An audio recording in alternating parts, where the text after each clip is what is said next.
Welcome to the empirical science academy friends. आज की इस वीडियो के अंदर हम एक इंपॉर्टेंट टॉपिक पे बात करेंगे कि 3 जीन्स को एक ही क्रॉस के अंदर यूज़ करके हम मैपिंग कैसे कर सकते हैं। बहुत ही यूज़फुल होगी आपके लिए ये वीडियो।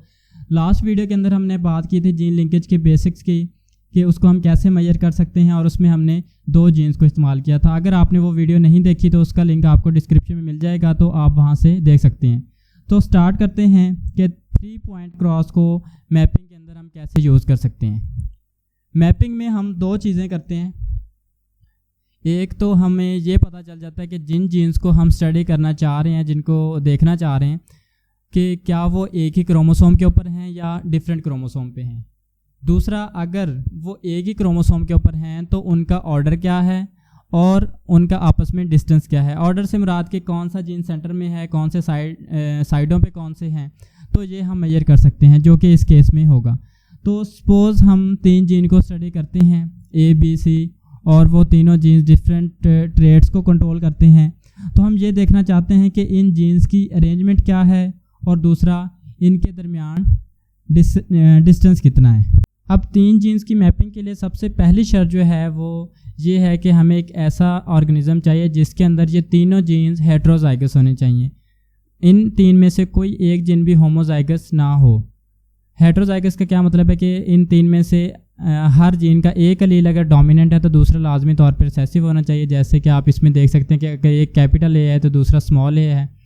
लेकिन इसका ये मतलब नहीं है कि ये तीनों डोमिनेंट जीन एक साइड पे हैं और एक होमोलोगस क्रोमोसोम पे हों और तीनों के तीनों रिसेसिव वो अपोजिट पे हों।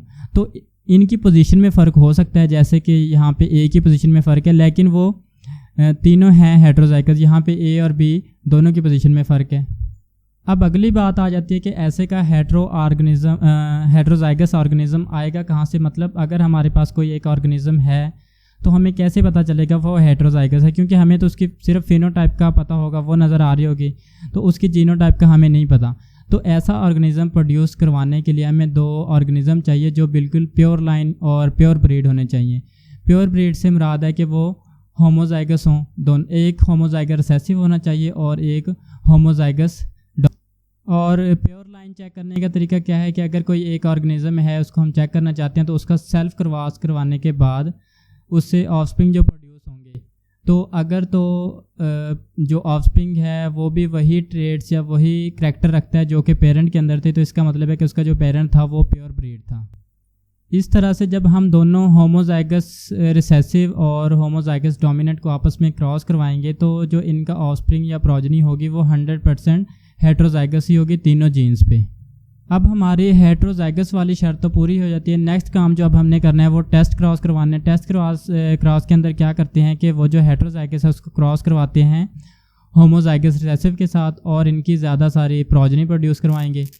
ज़्यादा इसलिए कि जितने ज़्यादा ऑफस्प्रिंग हम प्रोड्यूस करवाएंगे उतने ही ज़्यादा बेटर वे में हम प्रेडिक्ट कर सकते हैं इन जीन्स के बारे में, इनकी मैपिंग के बारे में ज़्यादा बेहतर वो हम बता सकते हैं कि इनके दरमियान क्या डिस्टेंस है और कहाँ कहाँ पे ये हैं।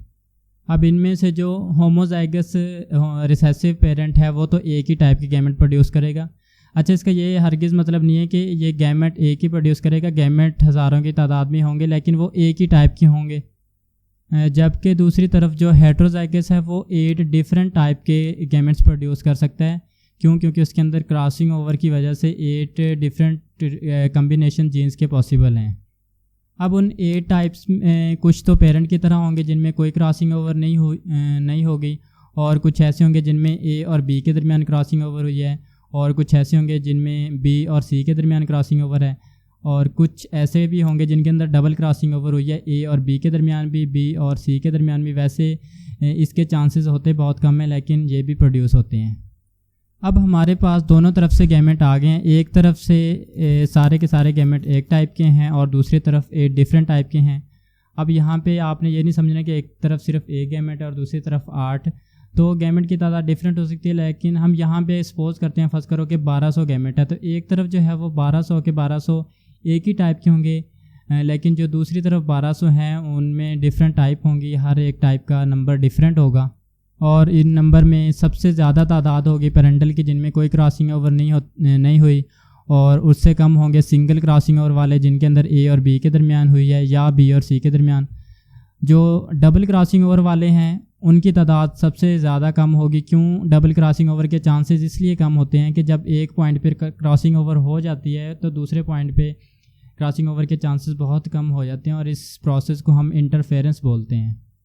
अब फ़र्ज़ करें कि फर्टिलाइजेशन होती है, दोनों तरफ से 1200 गैमेट्स मिलते हैं, तो जो प्रोजनी प्रोड्यूस होगी टोटल 1200, तो उनकी जो जीनोटाइप है वो लेफ़्ट साइड पे दी गई है, वो गैमेट्स के अकॉर्डिंग होगी 8 डिफरेंट टाइप की और उनका नंबर भी गैमेट्स के अकॉर्डिंग डिफरेंट होगा। और मैंने यहाँ पे थोड़ा सा ये किया है कि जो डोमिनेंट जीन है उनके लिए प्लस का साइन यूज़ किया है ताकि डिफ्रेंशिएट करना थोड़ा आसान हो जाए। यहाँ पे भी प्लस का साइन है तो वहाँ पे आपने उनको कैपिटल ABC के इक्वल कंसीडर करना है।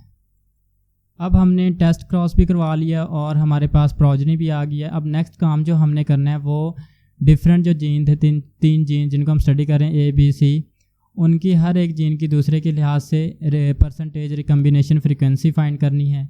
और उसके लिए ज़रूरी है कि हम देखें कि कौन कौन से जीन्स में कहाँ कहाँ पे क्रॉसिंग ओवर हुई है। तो जैसे कि हम पहले देख ही चुके हैं कि कुछ में A और B के दरमियान क्रॉसिंग ओवर है, कुछ रिकम्बिनेंट्स में B और C के दरमियान है, कुछ में डबल क्रॉसिंग ओवर है, दोनों के A और B के दरमियान भी है, B और C के दरमियान भी है। अगर ये चेक करना हो कि हमें कैसे पता चलेगा कि यहाँ पे क्रॉसिंग ओवर A और B के दरमियान हुई है, तो हम उन जीन्स को फ़र्ज़ करो A और B के दरमियान देखना है, तो A और B की जो पोजीशन है वो ये जो पेरेंटल टाइप है इससे डिफरेंट होगी, इससे हम अंदाज़ा कर सकते हैं। इसी तरह से B और C में इनकी पोजीशन डिफरेंट होगी और जो जिनके अंदर डबल क्रॉसिंग हो रही है उसका पता किस तरह से चलता है कि जो सेंटर वाला जीन है ना वो उसकी पोजीशन पेरेंट से बिल्कुल डिफरेंट होगी, जैसे कि अपोजिट हो जाएगी B यहाँ पे जैसे कि B की है।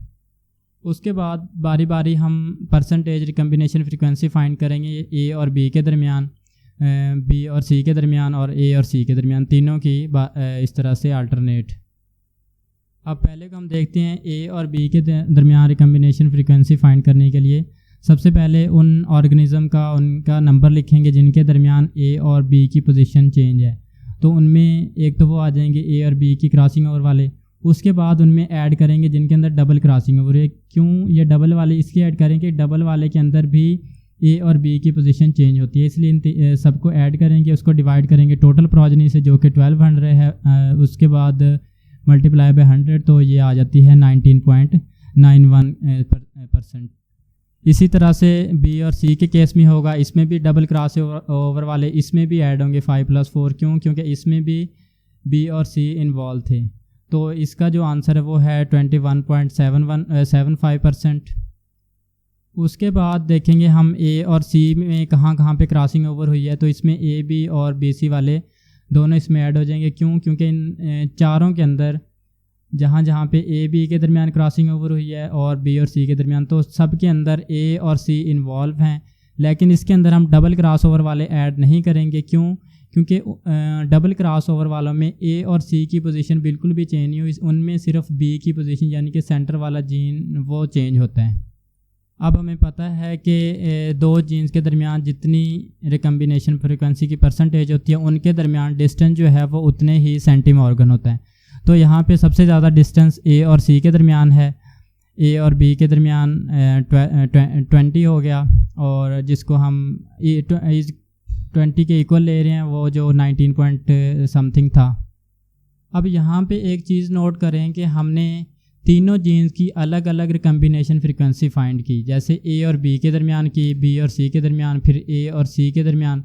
तो तब जाके हमें पता चला कि A और C साइडों पे है, B वाला जीन जो है वो सेंटर में है और इनके दरमियान ये डिस्टेंस है।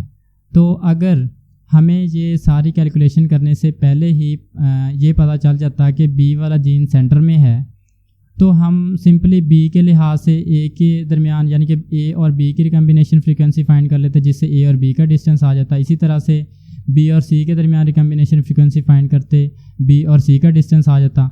तो A और C के दरमियान हमें रिकम्बिनेशन फ्रीक्वेंसी फाइंड करने की ज़रूरत ही नहीं थी, हमें सेंटर वाले जीन का पता था, साइडों वालों के साथ उसका डिस्टेंस पता था। तो दोनों जो एंड वाले हैं उनके दरमियान का डिस्टेंस हम इन दोनों को ऐड करके निकाल सकते थे। अब हम इसके लिए ट्रिक देखेंगे कि कैलकुलेशन से पहले ही हम सेंटर वाले जीन का कैसे पता लगा सकते हैं, ताकि हमें एक्स्ट्रा कैलकुलेशन ना करनी पड़े, हम सिर्फ 2 कैलकुलेशन करें और साइड वाले जो जीन्स थे उनका डिस्टेंस हम बगैर रिकम्बिनेशन फ्रिक्वेंसी कैलकुलेट किए बस उनको ऐड करें और उनका डिस्टेंस हमें पता चल जाए। तो उसके लिए ट्रिक ये है कि सबसे पहले तो आप वो वाले ऑर्गेनिज्म का जीनोटाइप लें जो जिनके अंदर डबल क्रॉसिंग ओवर हुई है। तो डबल क्रॉस ओवर वाले हैं जो उनको हम कैसे देखेंगे, कैसे पता चलेगा, तो जिनका नंबर सबसे कम हो आपने समझ जाना है कि वो डबल क्रॉस ओवर हैं। जैसे कि यहाँ पे बिल्कुल लास्ट वाले जिनका नंबर 5 और 4 है तो वो डबल क्रॉस ओवर हैं। इनका हम आर्टिफिशियल डबल क्रॉस ओवर करवाएंगे। वो कैसे? इनमें से एक की जीनोटाइप को हम ऊपर रखेंगे और दूसरे के नीचे। ये फ़र्क नहीं पड़ता कि कौन सी ऊपर रखनी है और कौन सी नीचे, किसी एक को ऊपर और किसी दूसरे को नीचे, तो उसमें डबल क्रॉस ओवर करवा देंगे। डबल क्रॉस ओवर करवाने का सिंपल मतलब ये है कि उनमें जो सेंटर वाला जीन जो भी होगा जहाँ पे डाटा में दिया होगा तो उसको उसकी पोजीशन चेंज कर देंगे तो वो डबल क्रॉस ओवर हो जाएगा। इसके बाद जो रिज़ल्ट आता है उस रिज़ल्ट को जो इधर पेरेंटल टाइप है उसके साथ कंपेयर करेंगे, मैच करेंगे। अगर वो आपस में मैच कर जाता है तो इसका मतलब है जो डाटा के अंदर जो भी जीन दिखाया गया सेंटर वाला असल में वही सेंट्रल जीन है। तो इस तरह से सेंट्रल जीन अगर पता चल गया तो हम सिर्फ 2 ही कैलकुलेशन से तीनों जीन्स की आपस की डिस्टेंस और ऑर्डर मेजर कर सकते हैं। अब आप कहेंगे कि इसमें ट्रिक की क्या ज़रूरत थी, शुरू से ही हम देख रहे हैं कि बी सेंटर में है तो सेंट्रल जीन वो है। तो देखें, लाजमी नहीं कि जो भी जीन आपको किसी न्यूमेरिकल के अंदर किसी डाटा के अंदर सेंटर में दिखाया गया हो तो असल में वही जीन सेंटर के अंदर हो। ये कैलकुलेशन करने के बाद हमें पता चलता है। जैसे कि अब डिस्टेंस मेजर किया था तो लाजमी नहीं हमेशा वही हो। इसको भी हम एक एग्जांपल से समझते हैं। यहाँ पे हमने एक और टेस्ट क्रॉस एग्जांपल ली है जिसमें एक तरफ ये देखें कि हेट्रोजाइगस है और दूसरी तरफ होमोजाइगस है। इनके क्रॉस से वैसे ही पहले की तरह 8 टाइप की प्रोजनी प्रोड्यूस होगी। यहाँ पे देखें कि इस एग्जांपल में जैसे कि टोटल प्रोजनी जो है वो 1400 और 48 है। अब इसके अंदर देखें आपको डाटा के अंदर यही चीज़ शो हो रही है कि जो सेंट्रल जीन है वो CV है। अब हम कैलकुलेशन करेंगे, देखेंगे कि क्या वाकई ये सेंट्रल जीन है भी या सिर्फ हमें लग रहा है। तो उसके लिए हम पहले की तरह सारे जीन्स की आपस में कैलकुलेशन के ज़रिए से रिकम्बिनेशन फ्रीक्वेंसी परसेंटेज फाइंड करते हैं। तो यहाँ पे पहले कर लेते हैं V और CV के दरमियान रिकम्बिनेशन फ्रीक्वेंसी। वो आप पहले दे चुके हैं एग्जांपल के अंदर कि कैसे फाइंड करेंगे। जहाँ पे भी V और CV की पोजीशन पेरेंट से डिफरेंट हैं वो इसके अंदर आ जाएंगे तो उनको ऐड करेंगे। टोटल प्रोजनी यानी कि 1400 और 48 से डिवाइड करेंगे और 100 से मल्टीप्लाई करेंगे। उसके बाद CV और CT जीन्स इनके दरमियान जो रिकम्बिनेशन फ्रीक्वेंसी परसेंटेज आ रही है वो 6.4% है और लास्ट V और CT के दरमियान जो है वो 13.2 है। अब यहाँ से रिकम्बिनेशन फ्रीक्वेंसी से आप ख़ुद यहाँ पे देख सकते हैं कि जो सेंट्रल जीन हमें लग रहा था CV जो सेंटर में जो डाटा के अंदर भी था कि ये होगा, तो ऐसा बिल्कुल भी नहीं है। रिकम्बिनेशन फ्रीक्वेंसी परसेंटेज से ये बात बिल्कुल वाज़े नज़र आ रही है कि V और CV बिल्कुल एंड पे मौजूद हैं क्योंकि इनके दरमियान ही रिकम्बिनेशन फ्रीक्वेंसी परसेंटेज सबसे ज़्यादा है 18.5। बाकी जो सेंट्रल जीन है वो यहाँ पे इसके अकॉर्डिंग यानी कि कैलकुलेशन के अकॉर्डिंग CT है, CV नहीं है। अब यहाँ पे हम वही वाली जो ट्रिक है वो यूज़ करेंगे कि उसके ज़रिए से हम देखते हैं कि सेंट्रल जीन कौन सा आता है बगैर यानी कि रिकम्बिनेशन फ्रीक्वेंसी फाइंड किए। तो ट्रिक क्या थी कि डबल क्रॉस ओवर वाले लेने हैं, एक को ऊपर रखना और दूसरे को नीचे, और उनके दरमियान डबल क्रॉसिंग ओवर करवा देनी है। डबल क्रॉसिंग ओवर का क्या मतलब था कि इन दोनों को ऊपर नीचे रखने के बाद जो सेंटर में जहाँ पे जो भी दिखा रहे हैं उसकी पोजीशन चेंज कर देनी है। जैसे कि यहाँ पे CV प्लस ऊपर है, CV नीचे है, तो इनको एक दूसरे के रिवर्स कर देना है। तो इसके बाद जो रिज़ल्ट आता है उसको हम कंपेयर करेंगे, मैच करेंगे पेरेंटल टाइप के साथ। अगर तो वो उसके साथ मैच कर जाता है तो इसका मतलब है कि जो दिखाया गया है सेंट्रल जीन वही है, वरना हम चेंज करके दोबारा से दूसरे एग्जांपल के साथ ट्राई करेंगे। अब मैच करना जहाँ पे वो काबिल गौर बात है। अब मैचिंग वाली चीज़ आपने ध्यान से देखनी है क्योंकि मोस्टली गलती इसी मैचिंग के अंदर होती है। मैचिंग में एक चीज़ तो ये बिल्कुल भी नहीं देखनी कि इनकी तरतीब जो है वो पेरेंट के साथ मैच करें, कि जैसे इधर V, CV और CT है और पेरेंट के अंदर भी यही तरतीब, तो अरेंजमेंट बिल्कुल भी नहीं देखनी मैचिंग के अंदर। अरेंजमेंट से मेरा मुराद था ये नहीं देखना कि पेरेंट के अंदर भी जो सेंटर में CV दिखाया गया, साइडों पे V और CT है, तो इधर भी यही है तो ये मैच हो गया, तो ये मैचिंग नहीं है बिल्कुल भी। और दूसरा ये नहीं देखना कि इसकी जो ऊपर वाली साइड है वो पेरेंट की ऊपर वाले से मैच करना चाहिए और नीचे वाला नीचे वाले के साथ मैच करना चाहिए। तो फिर आप कहेंगे कि ये भी मैच नहीं करना, वो भी मैच नहीं करना, तो असल में मैच करनी क्या चीज़ है? तो मैच करना है जीन्स का कम्बिनेशन। तो यहाँ पे देखें कि पेरेंट के अंदर V रिसेसिव, CV डोमिनेंट और CT डोमिनेंट ये एक साइड पे हैं, जबकि V डोमिनेंट, CV रिसेसिव और CT रिसेसिव ये एक साइड पे हैं। तो ये देखना है कि बेशक वो किसी भी साइड पे हों, लेकिन ये जो कम्बिनेशन है ये सेम होना चाहिए जो हमारे पास रिज़ल्ट है उसके साथ। उसी सूरत में हम कह सकते हैं कि सेंट्रल जीन सेम है। अब यहाँ पे देखें कि मैच नहीं हो रहा बिल्कुल भी, तो अब हम क्या करेंगे? अब हम CV के साथ तो मैच नहीं हुआ, अब क्या करेंगे? वैसे ही आर्टिफिशियल डबल क्रॉस करवाएंगे, उनको लेंगे एक को ऊपर एक को नीचे। अब CV को साइड पे कर देंगे और CT को सेंटर में रख के दोबारा से वो डबल क्रॉस ओवर करवा के देखेंगे और दोबारा मैच करते हैं।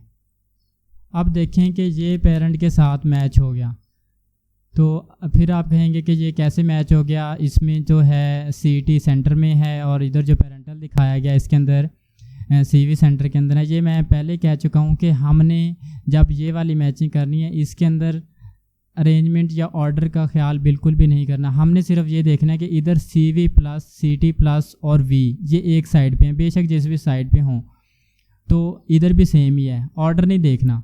इसी तरह से नीचे वाला इसके नीचे वाली साइड से मैच करता है, तो साइड ना भी मैच करती अगर, तो भी ये मैचिंग प्रॉपर थी। वो कैसे? कि अगर हम ये देखें कि दोबारा से डबल क्रॉस ओवर करवाते हैं आर्टिफिशियल वाला, अब हम उलट करते हैं कि नीचे वाले को ऊपर रखते हैं और ऊपर वाले को नीचे। अब डबल क्रॉस ओवर करवाएंगे, यानी कि सेंटर वाले की जगह चेंज कर देंगे और दोबारा देखते हैं। अब दोबारा वाले में देखें कि ये जो ऊपर वाला है ये नीचे वाले के साथ मैच कर रहा है, नीचे वाला ऊपर वाले के साथ। ये भी मैंने कहा था कि साइड भी आपने बिल्कुल भी नहीं देखनी। क्यों? आपने सिर्फ कम्बिनेशन देखना है, तो कम्बिनेशन मैच कर रहा है तो हम कहेंगे कि ये मैचिंग ओके है। तो इस तरह से हमारी जो ट्रिक के साथ जो सेंट्रल जीन CT आया था वही हमारा रिकम्बिनेशन फ्रीक्वेंसी को कैलकुलेट करने के बाद आया था। तो इस तरह से आप कोई भी न्यूमेरिकल कोई भी कैलकुलेशन हो तो बगैर सारे जीन्स की आपस में परसेंटेज रिकम्बिनेशन फाइंड करने से पहले सेंट्रल जीन फाइंड करें। सेंट्रल जीन वाला जब आपको पोजीशन का पता लग गया तो उसके बाद उसकी साइडों वाले जीन्स के साथ रिकम्बिनेशन फ्रीक्वेंसी फाइंड करें और साइडों वाले की कैसे फाइंड करनी है उन दोनों को ऐड करके। आई होप कि आपको ये टॉपिक क्लियर हो गया होगा, कोई कन्फ्यूजन नहीं होनी चाहिए। बट फिर भी if you have any question please put in the comment section, it will be answered. और अगर वीडियो पसंद आए तो चैनल को लाइक और सब्सक्राइब ज़रूर कर दें।